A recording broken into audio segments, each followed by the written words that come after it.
Yes. Now beat my cabbage mash today. Yes, cabbage, not just a vegetable, it's a powerful vegetable. And we need to check it out. Alright, so how my mask look? Alright. Alright, so in today's lecture, I am going to talk about the ingredients of the COVID-19 vaccine because a lot of persons are concerned, especially the members of the lay public. They just want to understand some of the basic things like anybody else would want to know, right? What are the ingredients of the COVID-19 vaccine?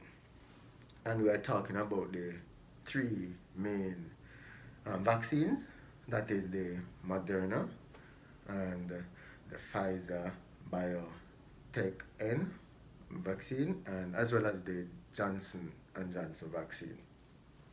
So yes, just to jump in it, there are basically four main ingredients in the COVID-19 vaccine.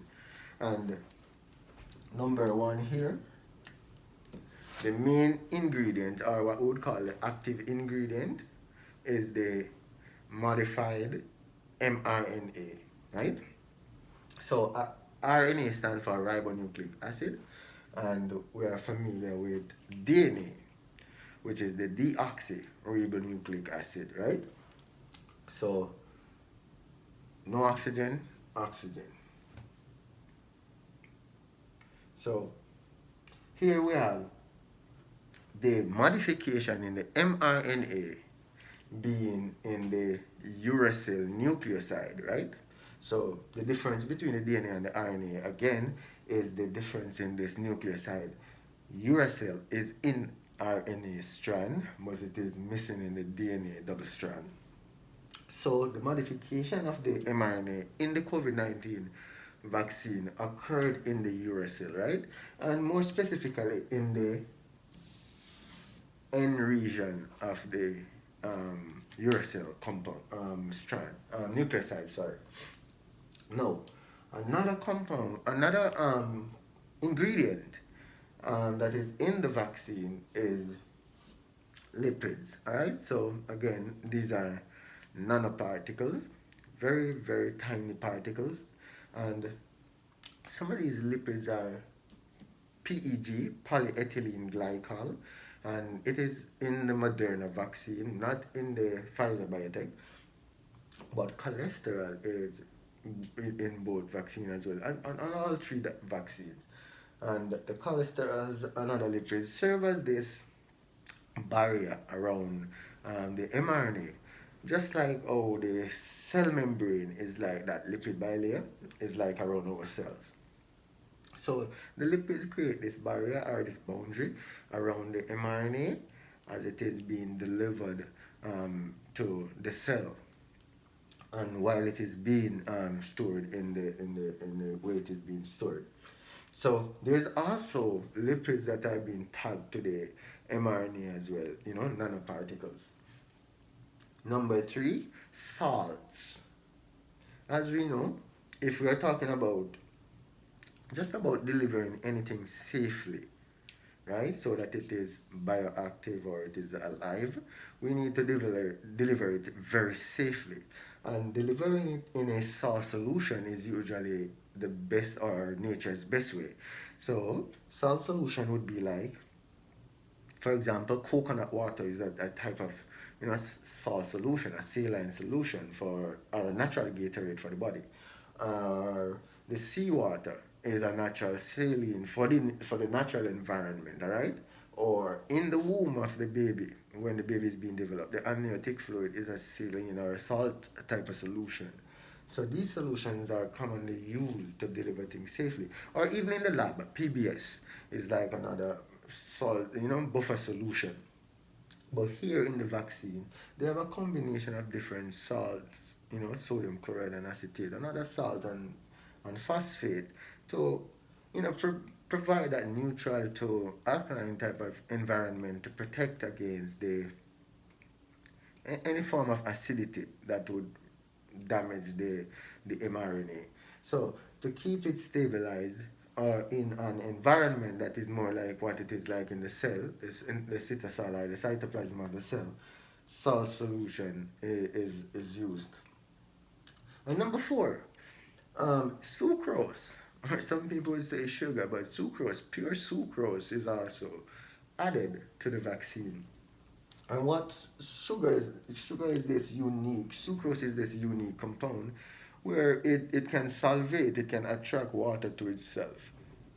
And compound that can pull water to itself tend to create this more aqueous type of environment and keep compounds on membranes and tissues and structures like mRNA cushioned and somewhat protected from protein-protein interaction or any interaction that may occur while in the vaccine or while being delivered in the cell.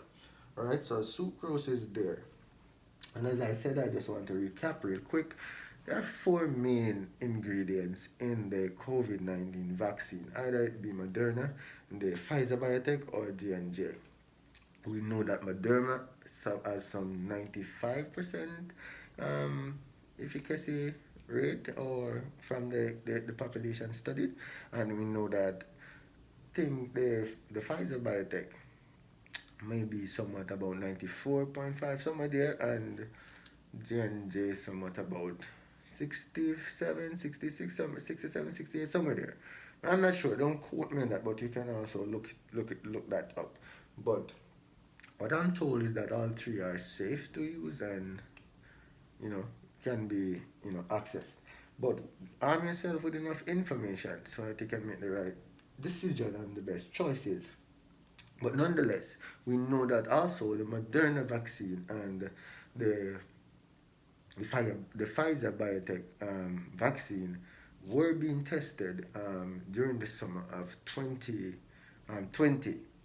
No, not the summer, but the earlier part of the winter season. Yeah, the latter part of the winter, they were being tested, those two vaccines. And in the summer, or the late summer, early winter, Johnson and Johnson vaccine was being tested, and they are still being tested as we speak. But arm yourself with enough information, and then you make the better choices, right? So again, recapping, four main ingredients in the COVID-19 vaccine, and the active ingredient is the mRNA, what we call the modified mRNA strand that will code for the spike protein when put into the cell and move to the ribosome. This protein, coding for spike, will be produced in the cell. And then the immune system, the adaptive immune system, will then produce antibodies specific for that spike protein. And that is where immunity will come about because of memory from the production of the spike protein. And as I said again, lipid create this boundary around the mRNA strand. It also tags the mRNA, protects it so that it is delivered safely, like what a natural cell would look like. And it can also contain PEG, polyethylene glycol, and this is more like an antifreezer or a stabilizer. That is also added in the Moderna vaccine. I don't know if because of the geographic location that might be a factor. But there is also cholesterols, and cholesterols, I said again, create this boundary for, it's also used for communication and tagging. And the salts, and I said salt create this buffer type of environment, this more neutral to alkaline type of environment to stabilize again the mRNA strand and other molecules that are there in the solution. And sucrose is there to further provide cushioning and a salvated type of environment so that the mRNA strand can be delivered safely, like a letter in an envelope. All right. I thank you very much, and stay tuned when we talk more about natural ways of making vaccines for pathogens at home. All right, I do it yourself, and check out cabbage, the powers of cabbage in protection against cancers and radiation. Thank you very much. Catch you up again.